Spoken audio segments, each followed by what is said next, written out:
ሁላችሁንም በጌታችን በኢየሱስ ክርስቶስ ስም ሰላም እላችኋለሁ። እንደምን አላችሁ? እንግዲህ ባለፈው ያቆምነው ንጥቀትን ከተማርን በኋላ ነው። ዛሬ ደግሞ እንግዲህ ከዚያ በመቀጠል ከንጥቀት በኋላ ንጥቀት ከተከሰተ በኋላ ቤተክርስቲያን ከተነጠቀች በኋላ በምድር ላይ የሚሆነው ነገር ምንድነው? ርዕሳችን የሰባቱ ዓመት የመከራ ዘመን የሚል ነው እና በዚህ ርዕስ ላይ ነው እንግዲህ አተኩረን የምንማረው። እንጸልይ። ሁሉም ማድረግ የምትችል የዘላለም አምላክ እግዚአብሔር እንግዲህ ሁሌ እንደምታስተምረን ዛሬ ደግሞ አስተምረን። ዛሬ እንግዲህ ስለ መጨረሻው ዘመን ስለ ዳግም ምጽአት እየተማርን ካለ ሰንበት ብለናል።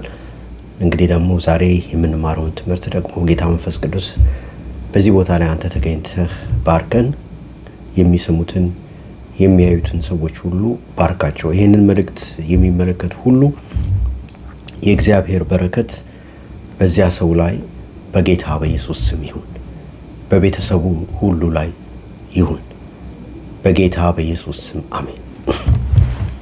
እግዚአብሔር ይመስገን። እንግዲህ ማቴዎስ ወንጌል ምዕራፍ 24 ከቁጥር 21 እስከ 22 የእግዚአብሔር ልጅ ጌታችን ኢየሱስ ክርስቶስ ሲናገር እንደዚህ ይላል። በዚያን ጊዜ ከዓለም መጀመሪያ ጀምሮ እስከ ዛሬ ድረስ ያልሆነ፣ አስተውሉ፣ ከዓለም መጀመሪያ ጀምሮ እስከ ዛሬ ድረስ ያልሆነ እንግዲህም ከቶ የማይሆን ታላቅ መከራ ይሆናል ይላል። ስለዚህ ስለ መጨረሻው ዘመን ማለት ስለ ሰባቱ ዓመት የመከራ ዘመን ቤተክርስቲያን ከተነጠቀች በኋላ ወዲያው ለሰባት ዓመት ያህል ስለሚከሰተው የሰባቱ ዓመት የመከራ ዘመን ወይንም ደግሞ the 7 years tribulation period በመባል ስለሚታወቀው ጌታችን ኢየሱስ ክርስቶስ ሲናገር ሲያስጠነቅቀን እንደዚህ ይላል። እስከ ዛሬ ድረስ ያልሆነ ይላል።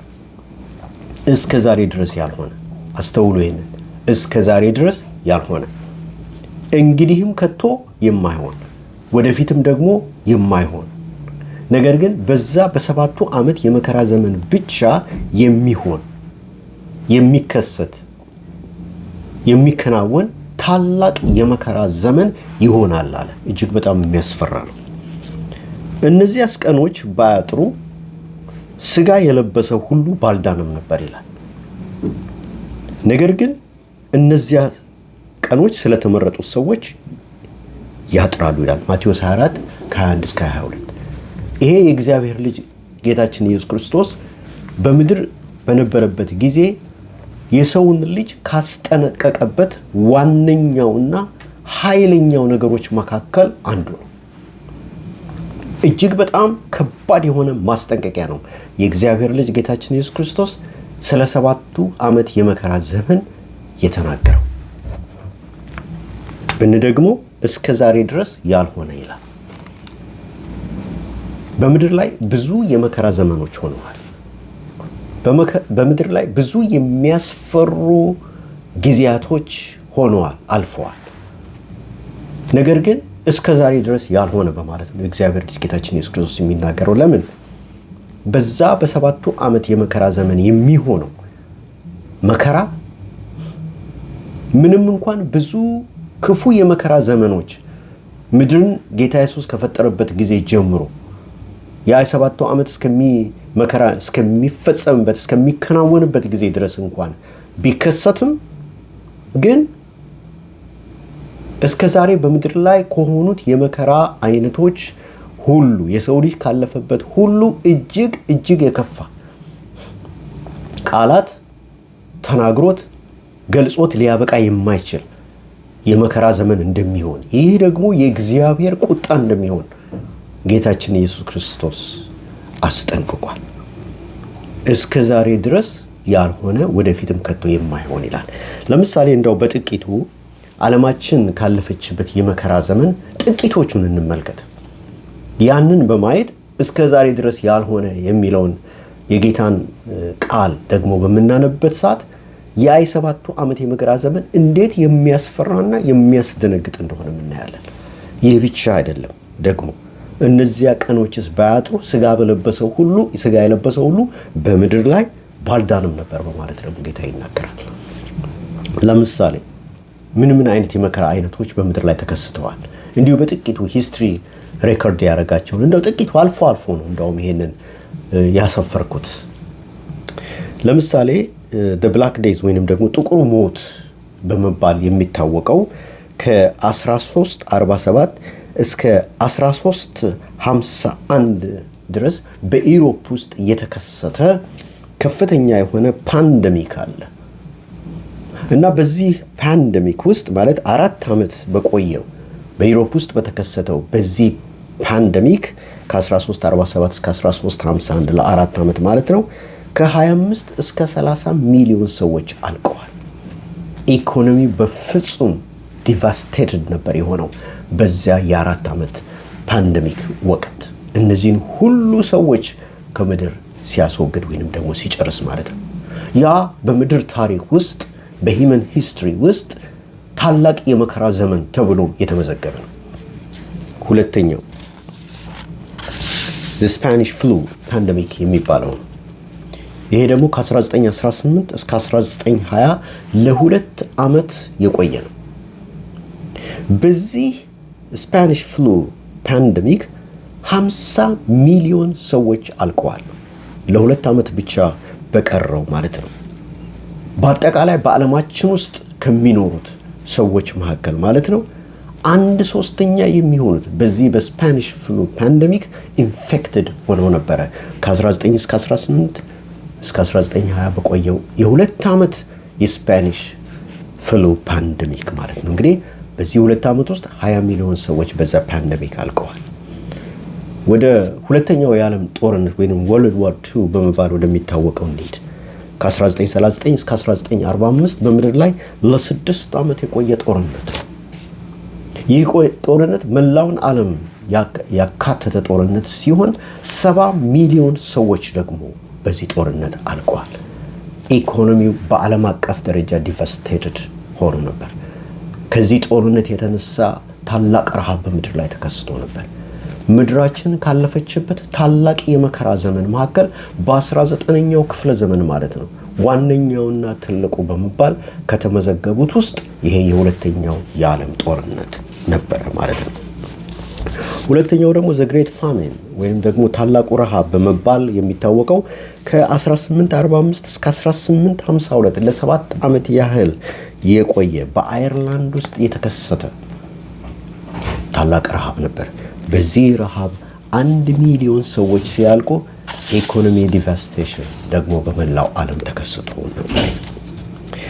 ሌላው ደግሞ አምስተኛው የ30 ዓመት ጦርነት የሚባለው በመካከለኛው ኢሮፕ ውስጥ የተከሰተው ከ1618 እስከ 1648 ለ30 ዓመት ያህል በመካከለኛው ኢሮፕ ውስጥ የተከሰተው ጦርነት ነው። በዚህ ጦርነት 8 ሚሊዮን ሰዎች ሲያልቁ ታላቅ የኢኮኖሚ ደግሞ ዲቫስቴሽን በምድር ላይ ተከስቶ ነበር። በምድራችንና በዘመናችን ያየነው ደግሞ ኮቪድ-19 7.1 ሚሊዮን የሚሆኑ ሰዎችን ጨርሷል። እነዚህ እንግዲህ በጥቂቱ በምድራችን ውስጥ የተከሰቱ የመከራ ዘመኖች ሲሆኑ የእግዚአብሔር ልጅ ጌታችን ኢየሱስ ክርስቶስ ግን ወደፊት ስለሚከሰተው ስለዚህ ስለ 7ቱ ዓመት የመከራ ዘመን ሲናገር ምን አለ? ከዓለም መጀመሪያ ጀምሮ እስከ ዛሬ ድረስ ያልሆነ እንግዲህም ከቶ የማይሆን ታላቅ መከራ ይሆናል ይላል። እንግዲህ ጥቂት የመከራ ዘመኖችን ምድራችን ያሳለፈችውን እንደ ምሳሌ ተመልክተናል። እጅግ አስፈሪ ጊዜያቶች ነበሩ። እነዚህ አሁን በጥቂቱ የጠቀስናቸው ብዙ ሰዎች ያለቁበት፣ ብዙ ሕዝብ ደግሞ የተፈናቀለበት፣ እጅግ ታላቅ የሆነ የመከራ ዘመን ነበር። ነገር ግን ይሄ የ7ቱ ዓመት የመከራ ዘመን ምድራችን ካሳለፈችው ከነዚህ የመከራ ዘመኖች ጋር ሲነጻጸር ኢምንት ነው የሚለው ጌታ ኢየሱስ። ኢምንት ነው፣ በቃ ኢምንት ነው የሚለው።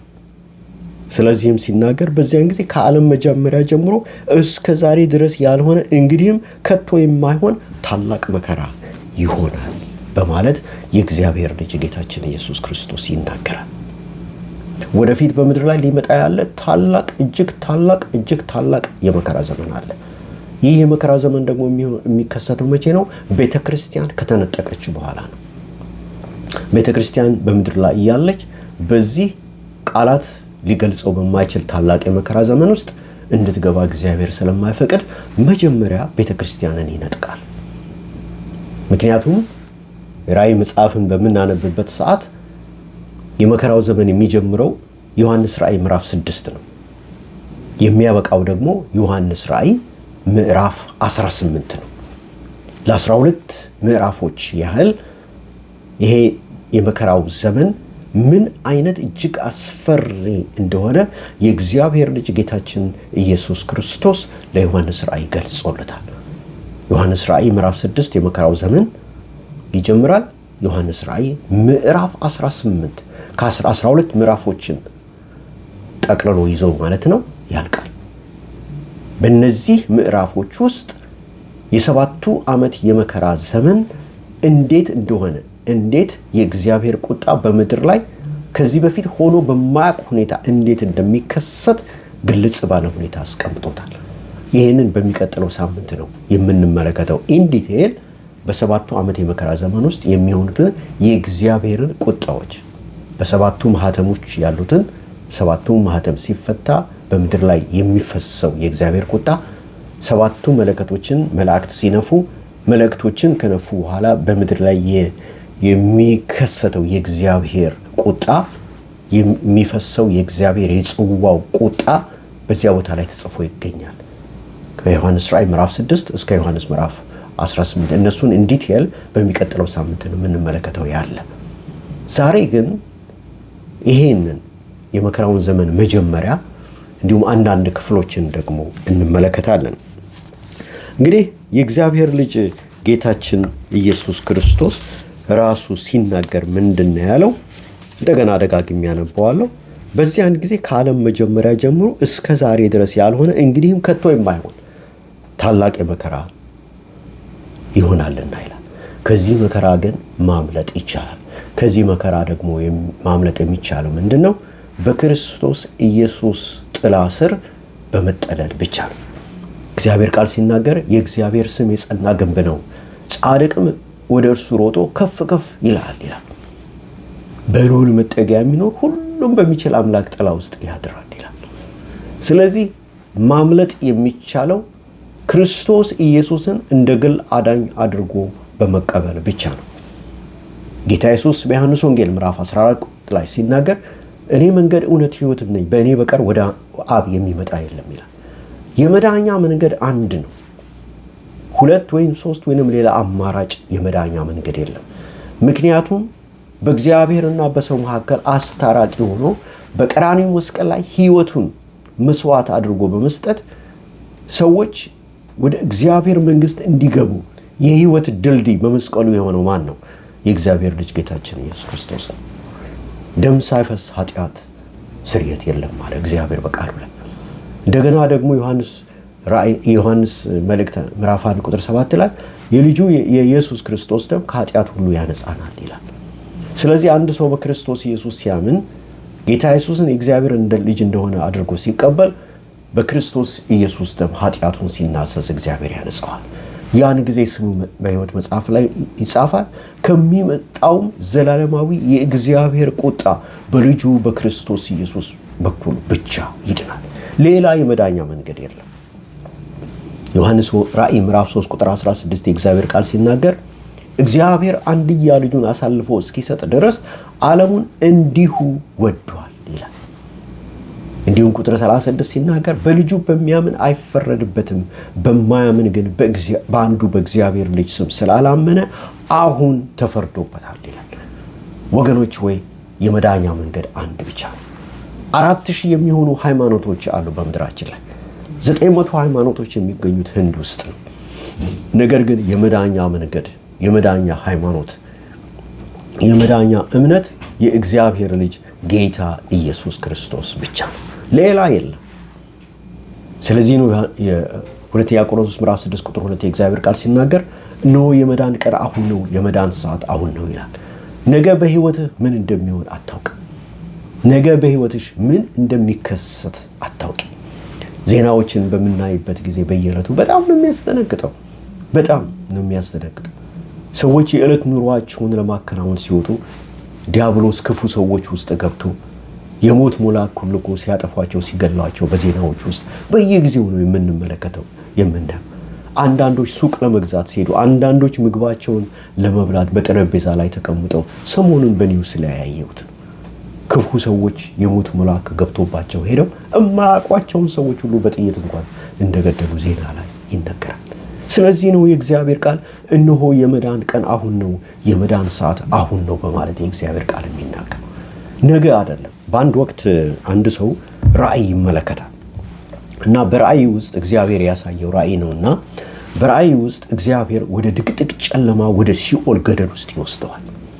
በዛ ቦታ ላይ የክፉ መናፍስት አለቃ የሆነው ይሄ የጨለማው ገዢ ኃይል ስብሰባ አድርጓል። ከአለቆች ከመናፍስት አለቆች ጋር ስብሰባ አድርጓል። ስብሰባው ምንድነው? የሰውን ልጅ ፈጽሞ ልናሳሰት የምንችለው እንዴት ነው? እስቲ ሐሳብ አምጡ በማለት ጥያቄ ይጠይቃል። በእርሱ አካባቢ ያሉትን የመናፍስት አለቆች ወደ ጥልቁ የመጨረሻው ድቅድቅ ጨለማ ገደል ወስዶት ነው እግዚአብሔር ያንን ሰው ይሄንን ራእይ የሚያሳየው። ከዚህ በኋላ ክፉ መናፍስቶች ብዙ ሐሳቦችን ሲያቀርቡ ያ ሰው ይመለከታል። አንደኛው ተነስቶ እግዚአብሔር የለም እንበል ላቸው። በዚያ ምክንያት ደግሞ እግዚአብሔር የለም እያሉ እስከ መጨረሻ የሕይወት ዘመናቸው ፍጻሜ ሲደርሱ ያኔ ወደ ሲኦል እናወርዳቸዋለን አለ። ያን ጊዜ ያ ክፉ መንፈስ ነው ይሄ አይሰራም አለ። በሰዎች ልብ ሁሉ አምላክ እንዳለ ተጽፏል፣ ስለዚህ ይሄ አይሰራም፣ ሌላ ሐሳብ አምጡ ይላል። እና ብዙ ሐሳቦች ከክፉ መናፍስቶች ሲቀርቡ አለቃቸው የሆነው የጨለማ ገዢ ያለ አይደለም ሌላ አምጡ ይላል። ከዛ መጨረሻ ላይ አንድ ክፉ መንፈስ አንድ ሐሳብ አቀረበ። እና አምላክ ካለ እንበላቸው፣ በቃ ምንም አምላክ የለም ብንላቸው አይቀበሉም ሰዎች እና አምላክ ካለ እንበላቸው። ነገር ግን ለማመኛ ጊዜ አለህ። ዛሬ ወጣት ነህ፣ ወጣት ነሽ፣ ጨፍሪ፣ ተዝናኝ፣ የፈለግሽውን ነገር አድርጊ፣ መጠጥ ጠጪ፣ ዝሙቱን ፈጽሚ፣ ዳንስ ቤትም ሂጂ፣ እንደፈለግሽ አድርጊ። ጊዜ ያለሽ፣ በቃ ጊዜ ያለህ። ስታረጅ ወደፊት ነገ ያን ጊዜ በአምላክ ታምናለህ እንበላቸው፣ ጊዜ ያላችሁ እንበላቸው፣ ነገ እንበላቸው ብሎ ይሄን ሐሳብ ሲያቀርብ እርኩስ መንፈስ እጅግ ጨፈረ በደስታ ይላል። ያ ሰው ሲያይ ትክክል ነው፣ በቃ ትክክል ነው፣ ነገ እንበላቸው። ምክንያቱም የእግዚአብሔር ቃል እነሆ መዳን ቀን ዛሬ ነው፣ እነሆ መዳን ቀን አሁን ነው ይላል። ዲያብሎስ ሁልጊዜ የሚሄደው ከእግዚአብሔር ቃል ተቃራኒ በሆነ ሁኔታ ነው። ልክ ነህ አለው። በቃ ከዚያ ጊዜ በኋላ ወጡና ለሰዎች ሁሉ አምላክ አለ ይሏቸዋል። አምላክ አለ፣ ነገ እመን፣ በቃ አንተ ነገ እመን፣ ጊዜ አለ፣ አሁን ጨፍር። እንደዚህ እያሉ ነው ብዙ ሰዎችን ነገ እያሉ በድንገት የመዳኛ ቀናቸውን ሳያገኙ ከክርስቶስ ኢየሱስ ጋር ሳይታረቁ ከዚህ ምድር የሚወስዷቸው፣ ወደ ሲኦል አውርደው ደግሞ የሚስቅዋቸው። ስለዚህ ወገኖች ወይ የእግዚአብሔር ቃል እንደዚህ ይላል፣ እነሆ የመዳን ቀን አሁን ነው። ሁለተኛ ቆሮንቶስ ምዕራፍ 6 ቁጥር 2 እነሆ የመዳን ሰዓት አሁን ነው። ነገ በሕይወትሽ ምን እንደሚከሰት አታውቅም። ዛሬ ልብህን ለክርስቶስ ኢየሱስ ክፈት። ዛሬ ልብሽን ለክርስቶስ ኢየሱስ ክፈች። ሊመጣ ያለ ታላቅ መከራ አለ። የሰው ልጅ ሊቋቋመው የማይችለው መከራ ነው። የሚቀጥለው ሳምንት ስለዚህ የመከራ አይነት በዮሐንስ ራእይ ምዕራፍ 6 እስከ ዮሐንስ ራእይ ምዕራፍ 18 በእነዚህ 12 ምዕራፎች ውስጥ የተጻፈውን እንመለከታቸዋለን ኢን ዲቴል። ዛሬ ግን ዋና ሐሳቡን ነው የምንመለከተው ያለ እና የእግዚአብሔር ልጅ ጌታችን ኢየሱስ ክርስቶስ ሲናገር ምን አለ? ማቴዎስ 24:21 እስከ 22 ስለ 7ቱ ዓመት የመከራ ዘመን በዚያን ጊዜ ከዓለም መጀመሪያ ጀምሮ እስከ ዛሬ ድረስ ያልሆነ እንግዲህም ከቶ የማይሆን ታላቅ መከራ ይሆናልና እነዚያ ቀኖችስ ባያጥሩ ሥጋ የለበሰው ሁሉ ባልዳነም ነበር። ነገር ግን እነዚያ ቀኖች ስለተመረጡት ሰዎች ያጥራሉ ይላል። እቺኛዋን ሃይላይት እንድናደርግ እፈልጋለሁ። ነገር ግን እነዚያ ቀኖች ስለተመረጡት ሰዎች ያጥራሉ ይላል። ምን ማለት ነው የተመረጡት ሰዎች ማለት? ይህን እንድንመለከት እፈልጋለሁ። ምክንያቱም የሰባቱ ዓመት የመከራ ዘመን ከመከሰቱ በፊት ቤተ ክርስቲያን ትነጠቃለች ብለናል። እዚህ ቦታ ላይ ግን ስለተመረጡት ሰዎች ይላል። እነዚያ የተመረጡት ሰዎች ማን ናቸው? ይህንን ለማንበብ የግዴታ ወደ ማቴዎስ ወንጌል ምዕራፍ 25 እንድንሄድ ያስፈልጋል። በዚያ ስፍራ ላይ ስለ 10ቱ ቆነጃጀት የእግዚአብሔር ቃል ይናገራል። ማቴዎስ ምዕራፍ 25 ከቁጥር 1 ጀምሮ ብታነቡት ይህንን በግልጽ ይጽፋል ማለት ነው። ስለ 5ቱ ቆነጃጅቶች። እነዚህ ቆነጃጅት በማለት የእግዚአብሔር ቃል በዚህ ቦታ ላይ የሚናገረው በክርስቶስ ኢየሱስ ስላመነች ቤተ ክርስቲያን ነው። ቤተ ክርስቲያንን እግዚአብሔር በአሁኑ ሰዓት በምድር ላይ ያለችውን ቤተ ክርስቲያን ለሁለት ነው የሚከፍላት። ጎበዛት ቆነጃጅት የሚላቸው አሉ። እንደዚሁም ደግሞ ሰነፎች ቆነጃጅት በማለት እግዚአብሔር በሁለት ይከፍላቸዋል። እነዚህ 5ቱ ጎበዛት ቆነጃጅት የሚባሉት የሚጸልዩ፣ የእግዚአብሔርን ቃል የሚመሩ፣ አካሄዳቸውን እንደ እግዚአብሔር ቃል የሚመሩ፣ በቅድስና የሚመላለሱ፣ ከክፋት የራቁ፣ ተንኮል የሌለባቸው፣ እግዚአብሔርን የሚፈሩ፣ ለሰዎች የሚራሩ፣ ለሰዎች የሚያዝኑ፣ እንደ እግዚአብሔር ቃል ሕይወታቸውን የሚያዩ፣ የሚመለከቱና የሚመሩ፣ ለክርስቶስ ኢየሱስ መገለጥ ራሳቸውን አዘጋጅተው ዘይታቸውን ሞልተው የሚጠባበቁ ናቸው። ሌሎቹ ደግሞ ሰነፎች ቆነጃጅት በማለት የሚናገራቸው 5ቱ ደግሞ ጌታ ኢየሱስ ክርስቶስ እስኪመጣ ይዘገያል በማለት በመንፈሳዊ ሕይወታቸው የደከሙ ናቸው። እንደ እግዚአብሔር ቃል ሕይወታቸውን የማይመሩ ናቸው። የማይጸልዩ ናቸው። ቤተክርስቲያን የማይሄዱ ናቸው። አስራታቸውን የማይከፍሉ ናቸው። ሕይወታቸው ደካማ ነው። አንዳንዶች ምናልባትም ርኩሰትን የሚያደርጉ ናቸው። ኃጢአትን የተለማመዱ ናቸው። በተለይ በዚህ ዘመን እጅግ በጣም ያሳዝናል። በብዙ ሰዎች ሕይወት ውስጥ የሚከሰተው ማለት ነው። አሁን ጌታችን ኢየሱስ ክርስቶስ ይገለጻል። ጌታችን ኢየሱስ ክርስቶስ በሚገለጽበት ሰዓት የምትነጠቋ ቤተ ክርስቲያን ማናት ብላችሁ ብትጠይቁ ጎበዛት ቆነጃጅት በማለት ራሳቸውን አዘጋጅተው ዘይታቸውን በማሰሯቸው ማለት ነው። ማሰሮ ማለት የሰው ሕይወት ነው።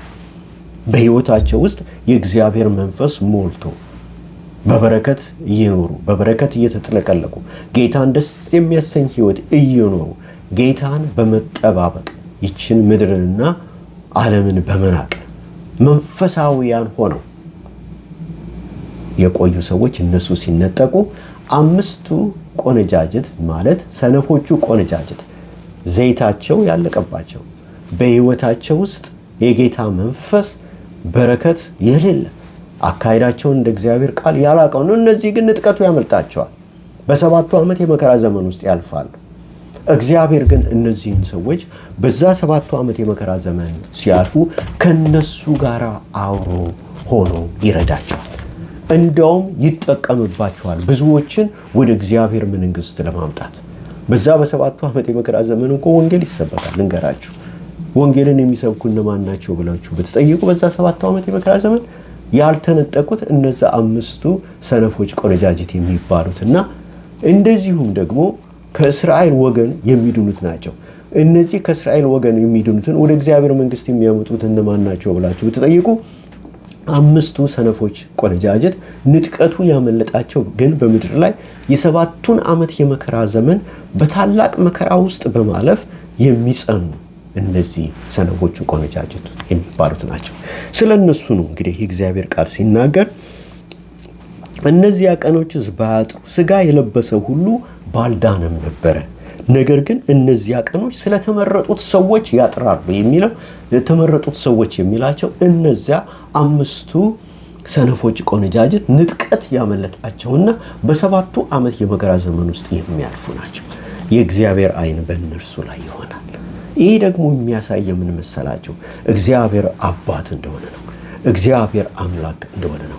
የእግዚአብሔር ዓይኖች ወደ ጻድቃን፣ ጆሮዎቹም ለጸሎታቸው ተከፍተዋል ይላል። አልጥልህም ከቶም አልተውህም ይላል። የእግዚአብሔርን ምሕረትና ፍቅር ነው በእነዚህ በሰነፎቹ ቆነጃጀት በሰባቱ ዓመት የመከራ ዘመን ውስጥ በሚያርፉት ሰዎች ሕይወት ውስጥ የምናየው የእግዚአብሔር ምሕረትና ጥበቃ ነው።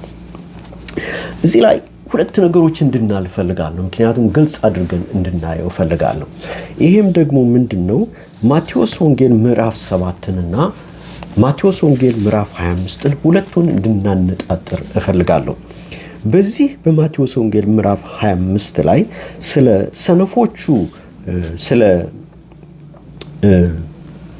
ሰነፎቹ ቆነጃጅት የእግዚአብሔር ቃል ሲናገር ምን ይላል?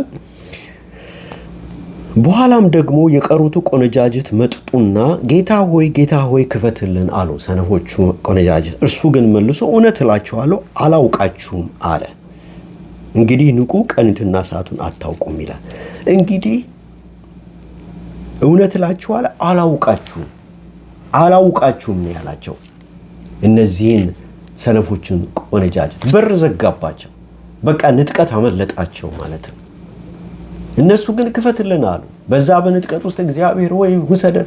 ንጥቀት መሆኑን የሚያውቁት እነዚህ ክርስቲያኖች ናቸው። ያልተነጠቁት ዓለም አያውቅም፣ ምን እንደሆነ አያውቅም። በቢሊዮን የሚቆጠር ሰው ሄደዋል። ታላቅ ዲቫስቴሽን ነው የሚሆነው፣ ኬያስ በምድር ላይ ምን እንደሆነ አያውቁም። ዜና ሁሉ በቃ ሰው ጠፋ ነው። በቢሊዮን የሚቆጠር ሰው ጠፋ ነው። እነዚህ ግን ንጥቀት መሆኑን ወዲያውኑ ያውቃሉ። ከዚያ በኋላ ተንበርክከው ንስሐ ይገባሉ። እና እግዚአብሔር ወይ እባክህን እጠቀን ሲሉ አልፏል ሰዓቱ ይላቸዋል። በቃ በሩ ተዘግቷል፣ ንጥቀት አብቅቷል ይላል። ይሄ ከመቅጽበት የሚሆን ነው ንጥቀት እንግዲህ። እና እርሱ ግን መልሶ እውነት እላችኋለሁ አላውቃችሁም አለ። አላውቃችሁም ያላቸው በእንግሊዘኛው ላይ ግን ግልጽ አድርጎ ያስቀምጠዋል። I do not know you ነው የሚላቸው። I do not know you። አሁን ወደ ማቴዎስ ወንጌል ምዕራፍ 7 እንምጣ። ልዩነቱን የግዴታ እንድናውቅ ያስፈልጋል። ማቴዎስ ወንጌል ምዕራፍ 7 ከ21 እስከ 23 ላይ በነጭ ዙፋን ፍርድ የሚቀርቡ ሰዎች አሉ።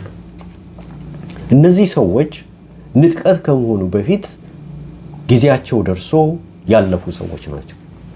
እነዚህ ሰዎች አንዳንዶቹ ፓስተሮች ናቸው፣ አንዳንዶቹ የሐሰት ነቢያቶች ናቸው፣ አንዳንዶቹ የሐሰት ሐዋርያቶች ናቸው፣ አንዳንዶቹ ምእመኖች ሆነው ጌታን ተቀብለው ነገር ግን ሕይወታቸው የቅድስና ሕይወት የሌለው እግዚአብሔርን የሚያሳዝን በርኩሰትና በኃጢአት ተሞልተው ንስሐ ሳይገቡና ሳይመለሱ 180 ዲግሪ ሳይዞሩ ያለፉ ከዚች ምድር ግን የተፈረደባቸውና ሲኦል የገቡ ናቸው።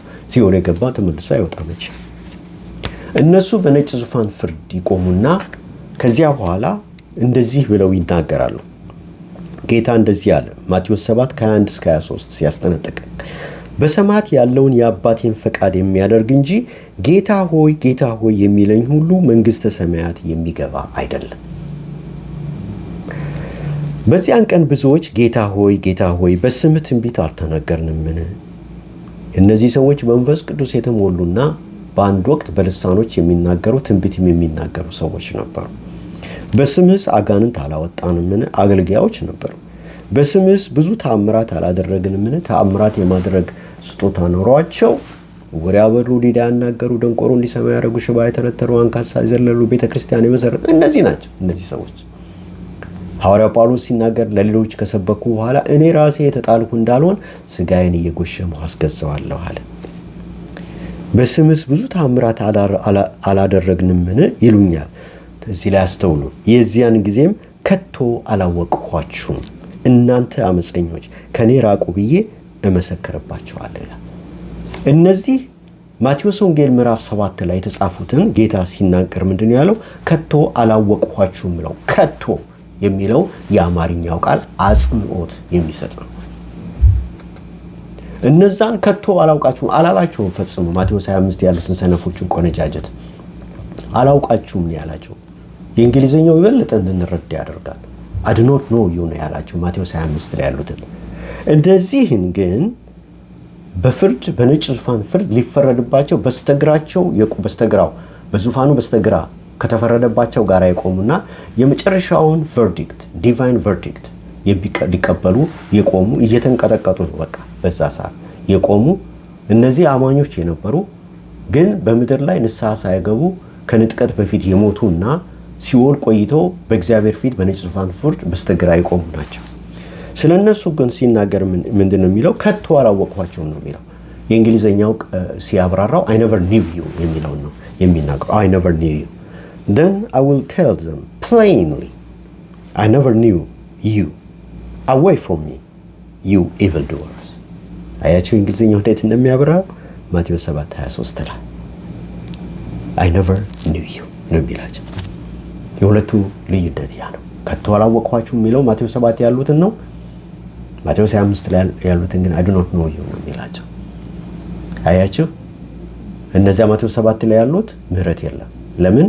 ከንጥቀት በፊት ሞተው ንስሐ ሳይገቡ ወደ ሲኦል ወረዱ ናቸው። እነዚህ ግን ንጥቀት ከተነጠቁ በኋላ በምድር ላይ የቀሩ ስለሆኑ እነሱ በህይወት እያሉ ስለሆነ መከራ ዘመን ውስጥ ያለፉት እግዚአብሔር የምህረት እጁን ይዘርጋላቸው የታደሉ ሰዎች ናቸው። እነሱ የንስሐ ጊዜ ሰጥቷቸዋል። ወገኖቼ ሆይ ሳናስበውና ሳናውቀው ከዚህ ምድር እንወሰዳለን። ተዘጋጅተናል ወይ ነው ጥያቄ። ምክንያቱም መጨረሻው ዘመን ነው። አሁን ታያላችሁ በምድር ላይ የሚሆነውና የሚከሰተውን ነገር። ምድር ዝብርቅርቅርቅርቅ እያለች ነው። መሪዎች እንኳን እንዴት ሊመሩ እንደሚችሉ ማስተዋልና ጥበብ የሌላቸው ዘመን ውስጥ ነው ያለነው። በዚህ ምክንያት ነው ጦርነቱም፣ ኢኮኖሚ ዲቫስቴሽኑም ሁሉ ነገር የሚሆነውና የሚከሰተው። ብዙ ሰዎች ራሳቸውን የሚወዱ ይሆናሉ ይላል ሁለተኛ ጢሞቴዎስ ምዕራፍ 3 ቁጥር 1 ላይ። ነው መጨረሻው ቀን የሚያስጨንቅ ዘመን እንዲመጣ ይሁንቁ ሰዎች ራሳቸውን የሚወዱ ይሆናሉ ይላል። መሪዎች ስለ ራሳቸው እንጂ ስለ ህዝቡ የማያስቡበት ዘመን ውስጥ ነው ያለነው አሁን እኮ። ለምን ነው መጨረሻው ቀን የሚያስጨንቅ ዘመን እንዲመጣ ይሁንቁ ሰዎች ራሳቸውን የሚወዱ ይሆናሉ ይላል። እነሱ በእግዚአብሔር ፍርድ ውስጥ ነው ያላቸው። የእግዚአብሔር ዘላለማዊ ቁጣ የዘላለም እሳት ፍርድ ይጠብቃቸዋል። መሪዎች ሆነው ነገር ግን እንደሚገባ በመልካም እረኛ መንፈስ ህዝቡን ካልሞሩ የእግዚአብሔር ቁጣው በትር ደግሞ ይጠብቃቸዋል። አያመልጧትም። ጥቂት ጊዜ በምድር ላይ ሊዝናኑ ይችላሉ። ጥቂት ጊዜ በምድር ላይ በጣም ለግዠሪ ላይፍ ሊኖሩ ይችላሉ። እግዚአብሔር እየሳቀ ይመለከታቸዋል። እንደዚሁም ደግሞ በሉቃስ ወንጌል ላይ አንዱ እጅግ በጣም ለግዠሪ ላይፍ የሚኖር ነበር። አልዓዛር ግን ከዚያ ሰው ውሾች እንኳን የተረፈውን ለመብላት ይመኝ ነበር ይላል። ሁለቱም ሰዎች ናቸውና በተወሰነላቸው ቀን ሞቱ። መላእክት መጡና የአልዓዛር መንፈስን ወደ እግዚአብሔር መንግስት አስገቡት። ያ ሰው ደግሞ ሞተ ነው የሚለው። ከዚያም ነፍሱ በቀጥታ ወደ ሲኦል ወረደችና ይሰቃይ ጀመር። እግዚአብሔር አይኖቹን ከፈተለትና የመንግስተ ሰማያትን ውበት በስግብግብነቱ ያጣውን በራስ ወዳድነቱ ያጣውን የዘላለምን ህይወት እንዲያይ ያደረገው። አልዓዛር ደግሞ በእግዚአብሔር እቅፍ ውስጥ ነበር። አሁን ይሄ ሰው ለማኝ ሆነ። አልዓዛር ድሮ በነበረበት ጊዜ የሰውየው ውሾች የሚበሉትን የተረፈ እንኳን ለመብላት ሲመኝ አላገኝም። አሁን ግን ይሄ ሰው ለማኙ አልዓዛርን ለምነው እባክህን እንደው አንድ ጠብታ ውሃ እንዲልክልኝ እግዚአብሔር ወይ አድርግ ብሎ ሲለምን በእኛና በእናንተ መካከል አለው አብርሃም ትልቅ ገደል ተደርጓል። እዚህም ያለን ወደ ታች እናንተም ደግሞ ወደኛ እንዳትመጡ የሚከላከል አበቃ አለ። አበቃ ከማለቱ በፊት በህይወት ውስጥ ዛሬውን ኢየሱስ ክርስቶስን በምድር ሳለህ ማለት ነው እንደ ግል አዳኝህ አድርገህ ብትቀበል እግዚአብሔር መሐሪ ነው። በምንም አይነት ርኩሰት፣ በምንም አይነት ኃጢአት፣ በምንም አይነት በደል፣ በምንም አይነት መተላለፍ ውስጥ ኑር። እግዚአብሔር ግን እጆቹን ዘርግቶ ልጄ ሆይ ና ነው የሚለው። ለምን መሰለ? እግዚአብሔር ፍቅር ነው። ስላንተ ኃጢአት ሞቷል፣ ስላንቺ ኃጢአት ሞቷል። የኃጢአት ደሞዝ ሞት ነው ይላል። የዘላለም የእሳት ባህር ነው የኃጢአት ደሞዝ። ያንን ከፍሎልሃል። በቃ ካንተ የሚቀበለው ነገር ቢኖር 180 ዲግሪ ዞረ ፈጽሞ ንስሐ ገብተህ እግዚአብሔር ይቅር በለኝ በልጅህ በኢየሱስ በኩል በቃ ኃጢአቴን ሁሉ በልጅ ደም አጥባና አንጻኝ ስሜን በሕይወት መጽሐፍ ላይ ጻፈው ብትለው እግዚአብሔር ርኅሩህ ነው፣ ወዲያውኑ ይቅር ይላል። ስለዚህ ወገኖች ሆይ እቺ ዘመን አጭር ናት። እንደው የምድር ዘመን እኮ አጭር ነች። ብዙዎች እኮ የምድር ዘመን እንደ መንግስት ሰማያት አድርገው ይወስዳሉ።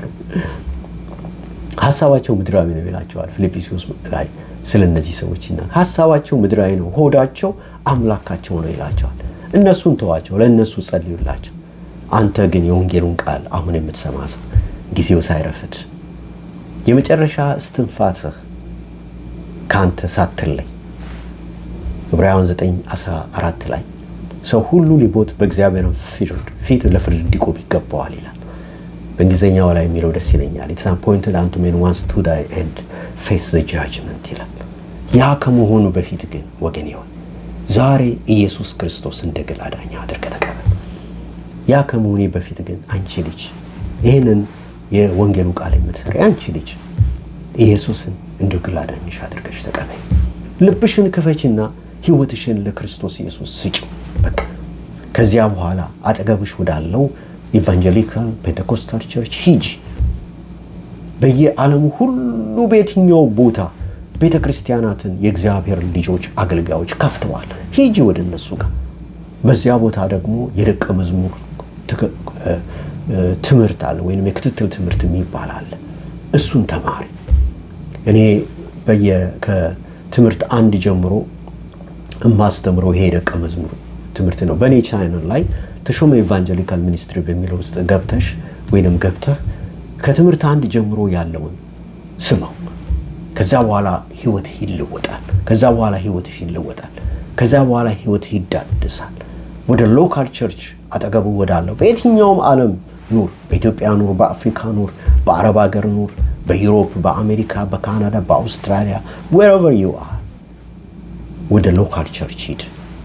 ኢትዮጵያን በሁሉም በምድር ዙሪያ ሁሉ ተበትነው ቤተክርስቲያን ከፍተዋል። አገልጋይ እግዚአብሔር አለው በዛ ቦታ አስቀምጧል። ወደዛ ሄድና የክትትል ትምህርት መማር ፈልጋለሁ፣ አዲስ ክርስቲያን ነኝ በል። ከዚያ በኋላ ደግሞ የወንጌሉን ቃል እንደገና መስክረው ለእጅ ጭነው ከጸለዩ በኋላ የክትትል ትምህርት ያስተምራል። የክትትል ትምህርት ስትጨርስ የውሃ ጥምቀትን ውሰድ፣ ሙሉ ለሙሉ ውሃ ውስጥ በመዘፈቅ ያ ከክርስቶስ ኢየሱስ ሞትና መቀበር ትንሣኤ ጋር ስለሚመላለስ ከዛ በኋላ አዲስ ሰው ሆነ ትለወጣል። ስምህ በሕይወት መጽሐፍ ላይ ይጻፋል። ስምሽ በሕይወት መጽሐፍ ላይ ይጻፋል።